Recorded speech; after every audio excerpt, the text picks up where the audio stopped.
여러분 안녕하세요. 아름다운 피아노의 소리와 음악적 표현의 원리를 알려드리고 있는 소리장인 혜승쌤입니다.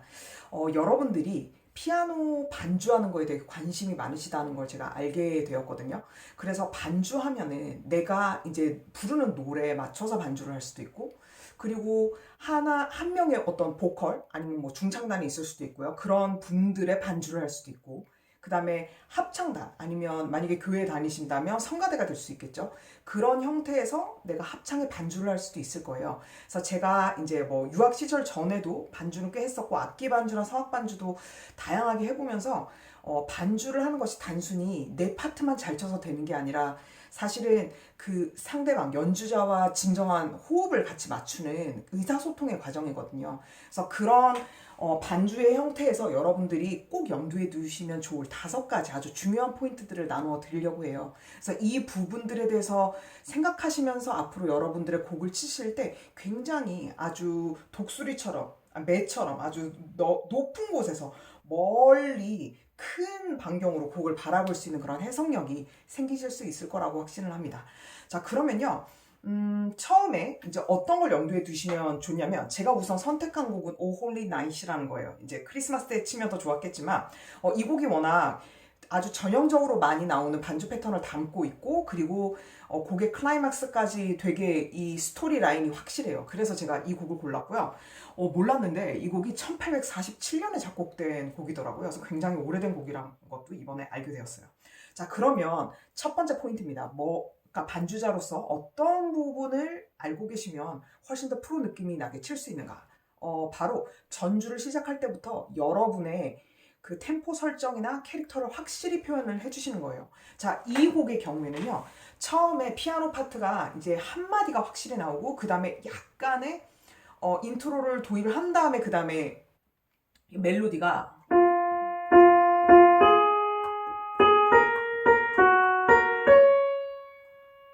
이런 식으로 시작이 돼요. 그러면서 이제 반주 파트는 이렇게 시작이 되죠. 여기까지 해주면서 이렇게 이제 멜로디가 나오게 되거든요. 그러면 이 부분이 사실상 반주의 솔로인 거잖아요. 그래서 이때 여러분들이 이 멜로디를 표현하실 때 오른손에 내가 멜로디를 갖고 있나, 아니면 왼손의 멜로디인가, 이거부터 먼저 파악을 하시면서 내가 앞에 그 전반부에 어떤 분위기를 연출을 잘 해주면, 그 다음에 이제 이 곡의 경우에는 반주자와 그 다음에 노래를 부르시는 보컬이 2명이 조합이 되는 그런 곡이잖아요. 그래서 이 곡의 경우에 앞부분에서 이제 아르페지오 패턴이 나와요. 이렇게. 그럼 제가 퀴즈를 하나 내볼게요. 이런 패턴이 있을 때 과연 오른손이 멜로디일까요? 왼손이 멜로디일까요? 보통 이 오른손이 계속 움직이고 있고 이렇게 패턴이 있으니까 얘를 되게 표현을 많이 하려고 하시는 경우가 있어요. 그래서 약간 이렇게 되는 거죠.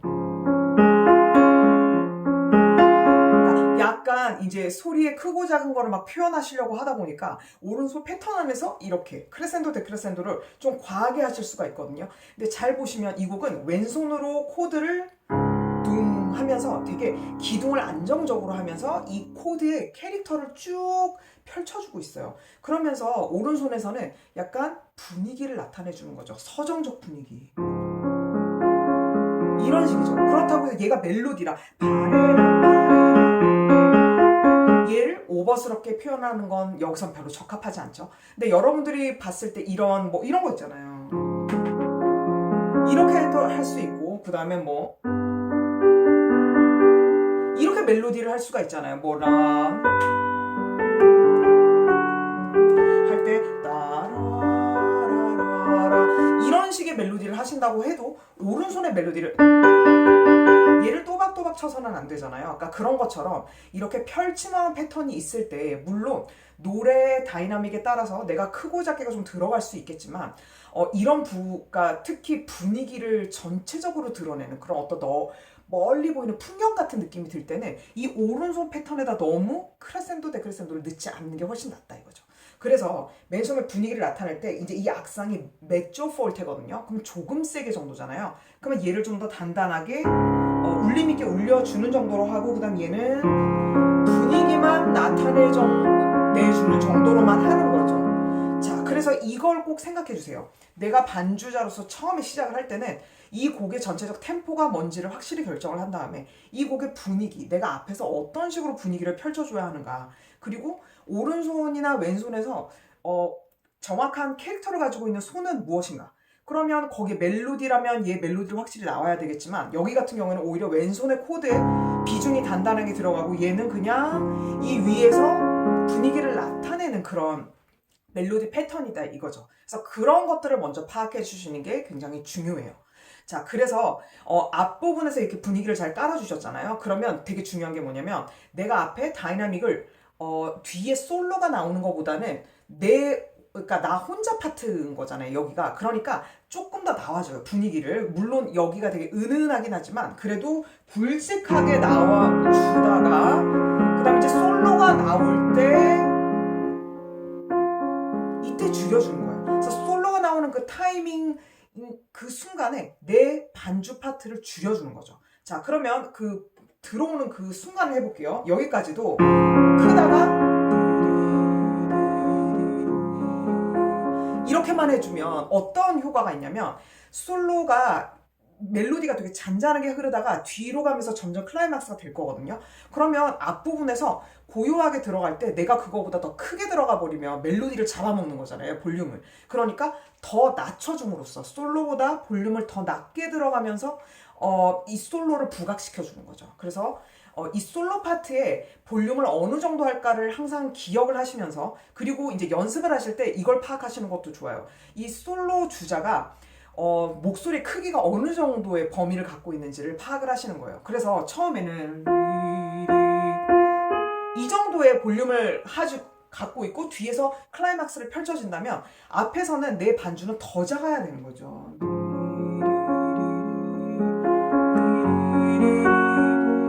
계속 엄청 볼륨을 밑으로 깔아주는 거예요. 그래서 이 부분이 상당히 중요하다는 거 꼭 기억해 주세요. 정리하면 앞에 솔로 부분에서 반주자가 템포를 결정하는 거, 곡의 분위기 결정하는 게 되게 중요하고, 그다음 여기 이 곡의 같은 경우에는 오른손에 멜로디 파트처럼 아르페지오가 막 있더라도 그게 결국엔 멜로디가 아니고 왼손에 코드 중심으로 가면서 얘는 분위기를 펼쳐주는 용도이다.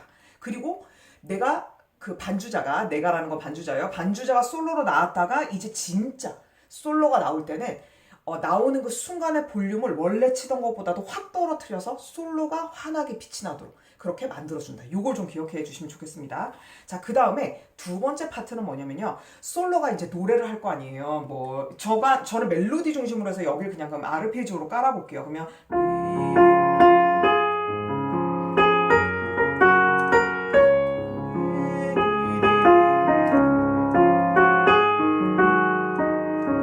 이렇게 됐을 때 솔로는 어떻게 노래를 하죠?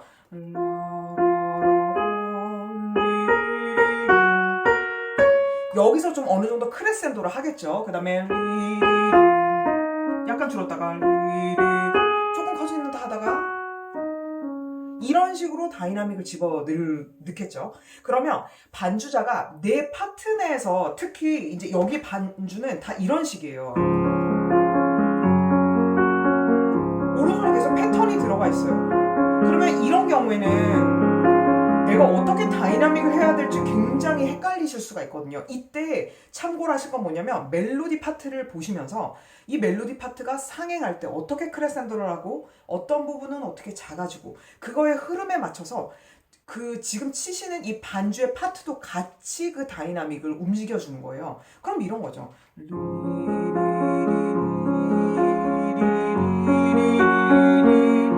그러면 라라라란 할 때 같이 조금 더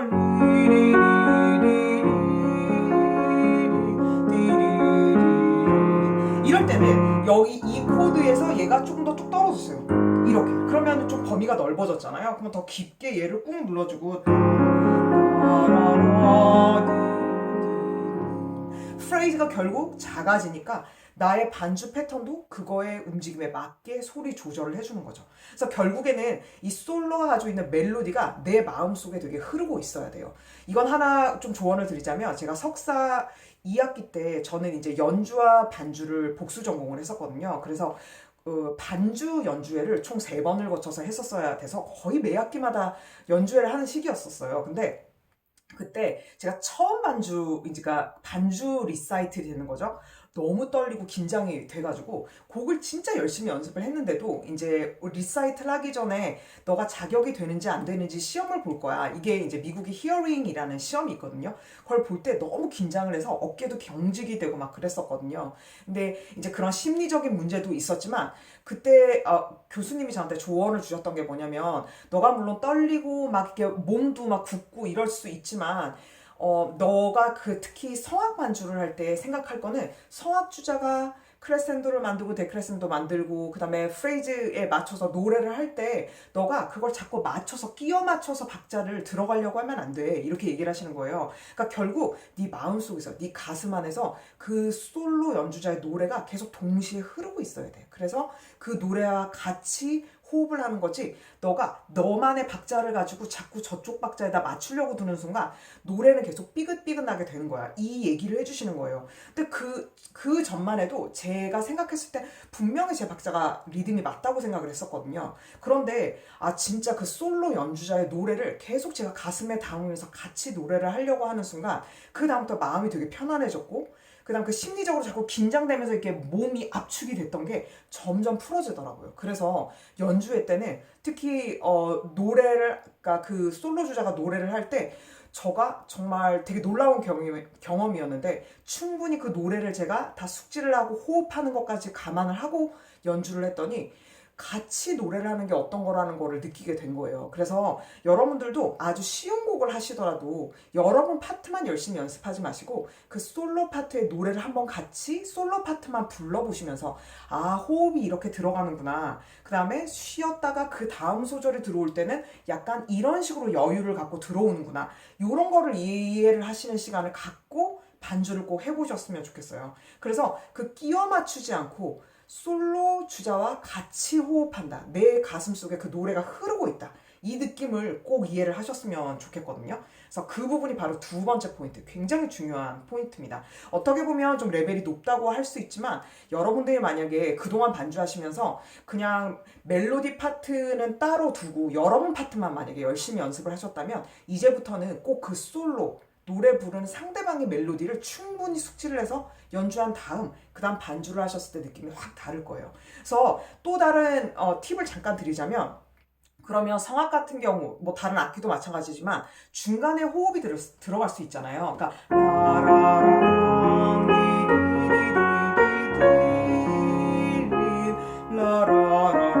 이런 경우에 물론 네 마디까지 쭉 해서 라디디디디디까지 한 번도 숨을 안 쉬고 가면 너무 좋겠죠. 그런데 프로페셔널이 아닌 이상은 이건 진짜 노래가 느려서 호흡이 끝까지 가게 되게 어렵거든요. 그럼 중간에 약간 쉬게 되잖아요. 그럼 여러분도 그 숨을 쉬는 것까지 다 감안하고 연주를 하시는 거예요. 그러면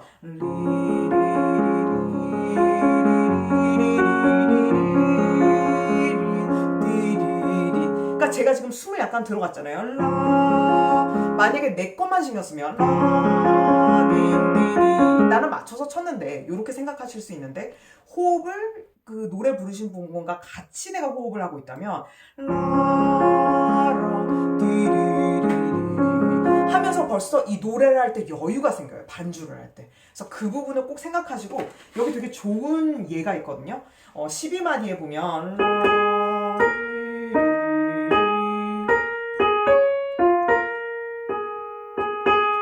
요 사이에 숨이 들어가요.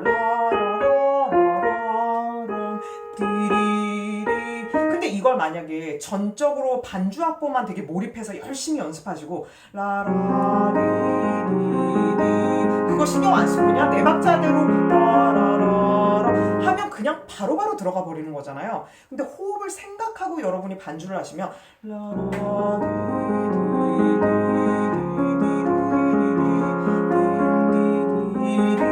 하면서 약간의 호흡을 반주를 하는 중에 넣을 수가 있게 돼요. 이건 엄청난 차이거든요. 그래서 그만큼 제가 솔로 연주자의 호흡이 들어가는 부분까지 같이 계산해야 된다는 게 여러분이 반주를 하신다는 거 같이 콜라보레이션이라고 하잖아요. 합주를 하는 거지 혼자만 열심히 하시는 게 아니기 때문에 그 부분을 꼭 염두에 두고 가시면 좋겠어요. 자, 그 다음에 세 번째는 뭐냐면요. 바로 클라이맥스인데요. 노래가 이제 이렇게 흘러가다가 라라라라라 디디디디디 그냥 코드로 간략하게 할게요.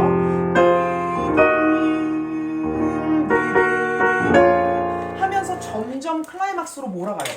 그래서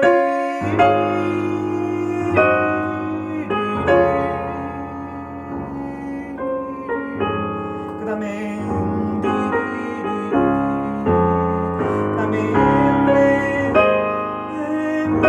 완전 클라이막스를 만들어 볼게요.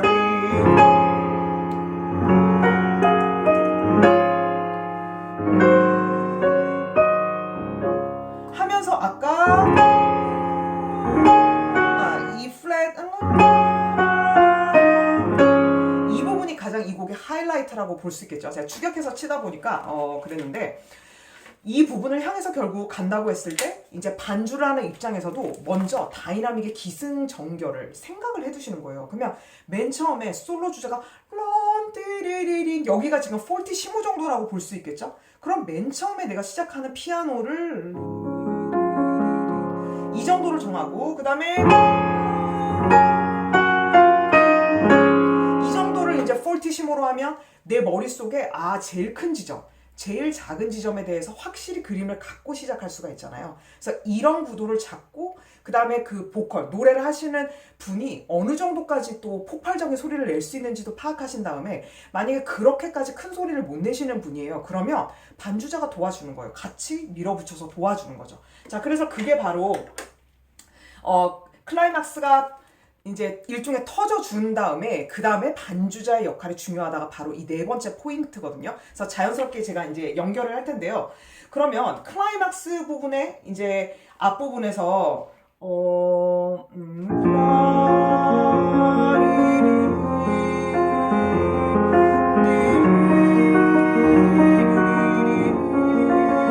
하면서 이 부분은 이제 상당히 커져 있죠. 그러면 작아지듯이 그다음에 이제 여기를 향해 달리는 거예요.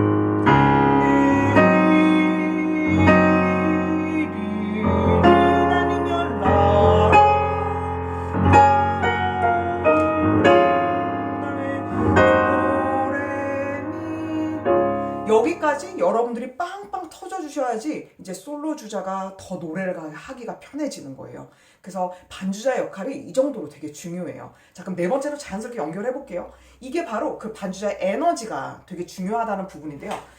설사 이제 솔로 부르시는 분들이 다 전공자는 아니잖아요. 뭐 제가 노래를 부른다고 해도 제가 보컬 전공은 아니니까요. 근데 그럴 때도 노래를 좀 더 감동적으로 할 수 있으려면 만약에 보컬 분이 이렇게 섬세하게 다이나믹을 못한다고 해도 여러분들이 그 안에서 좀 더 크레센도 데크레센도를 자세하게 해주고 그런 표현들을 아주 다채롭게 만들어주면 이렇게 되게 좀 노래 실력이 그냥 기본 실력이시더라도 반주자에 의해서 굉장히 멋지게 곡이 변신할 수가 있어요. 그래서 그 정도로 반주자의 역할이 되게 중요하다고 볼 수 있고요. 그 다음에 특히 이렇게 노래를 부르시다 보면은 약간 템포가 빨라진다거나 서두를 수 있을 때 이런 곡 같은 경우에는 왼손이 땅땅 비트를 잡아주잖아요. 이렇게 한 옥타브 올리면 이렇게 이 부분을 굉장히 정확하게 여러분들이 호흡을 가져가 주시는 거예요.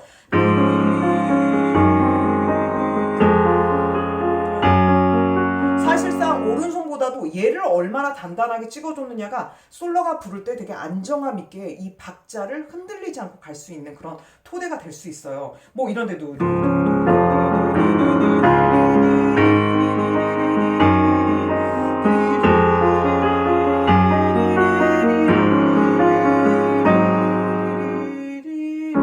이렇게 내가 얼마나 안정적이게 박을 찍어주냐에 따라서 연주자도 같이 어우러지면서 아름답게 반주를 할 수가 있는 거죠. 그래서 이런 부분들 좀 더 기억해 주시고 솔로가 소리가 작아도 반주에 의해서 더 아름답게 만들어지면서 훨씬 더 연주를 살릴 수 있는 그런 여지도 있다는 걸 알려드릴게요. 자, 마지막 포인트입니다. 이건 굉장히 중요해요. 사실상 하이라이트라고 보시면 돼요. 이 곡에도요, 어떤 곡이든지 화음이 숨겨져 있거든요. 그럼 이런 패턴을 칠 때 그냥 나눠서 치는 게 아니라 이 하나의 패턴이 결국에는 하나의 화음이에요.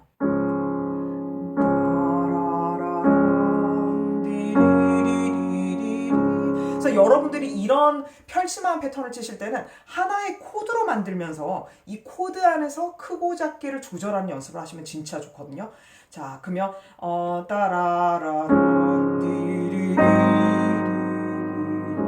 자, 코드 안에서 지금 계속 크고 작게를 집어넣고 있죠. 그런데 그러면 화음이 나오는데 그 크고 작게를 결정하는 따로 기준이 있나요? 이렇게 물어보실 수 있잖아요. 뭐냐면은 이제 어떤 곡이든지 주요 3화음이란 게 있잖아요. 1도, 4도, 5도, 1도 이런 게 화성 진행이라고 볼 수 있는데 여기는 D 플랫 메이저면 얘가 으뜸화음이고요. 얘는 버금 딸리마음, 그 다음에 얘는 딸리마음이고 다시 1도로 이렇게 돌아가는 구조가 있다고 했을 때 그 3화음 중에서 버금 딸림과 딸리마음이 나올 때 코드를 조금 더 커지고 그 다음에 원래 으뜸화음인 이 곡의 원래 조 있죠. 돌아올 때 좀 더 소리가 작아지는 거예요.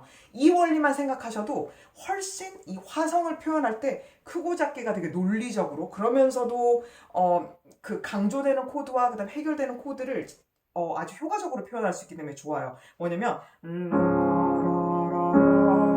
버금 딸리마음이거든요. 다시 으뜸마음이에요. 얘가 딸리마음이거든요. 딸림치랑 따라.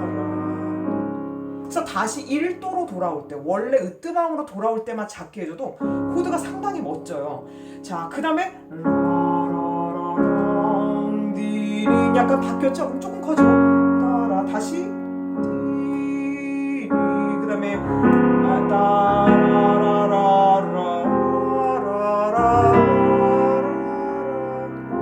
여기도 이렇게 조가 바뀌긴 했지만 중간에 좀 더 강조하는 화음, 뭔가 불협화음이 나와요. 이런 식으로 이렇게 크고 작게를 코드의 캐릭터에 따라서 정해주는 거예요. 그래서 이건 다음 시간부터 제가 잘 트레이닝을 해드릴 테니까요. 오늘은 이렇게 코드 안에서도 관계가 나올 수 있구나. 요걸 아시면 되고 따라라라라리리리리 이것도 마찬가지예요. 라라라리리리리리리 약간 나오고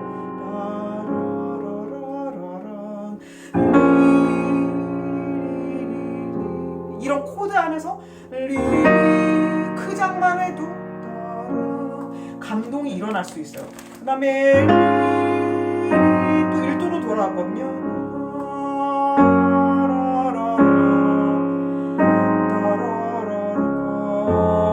그 다음에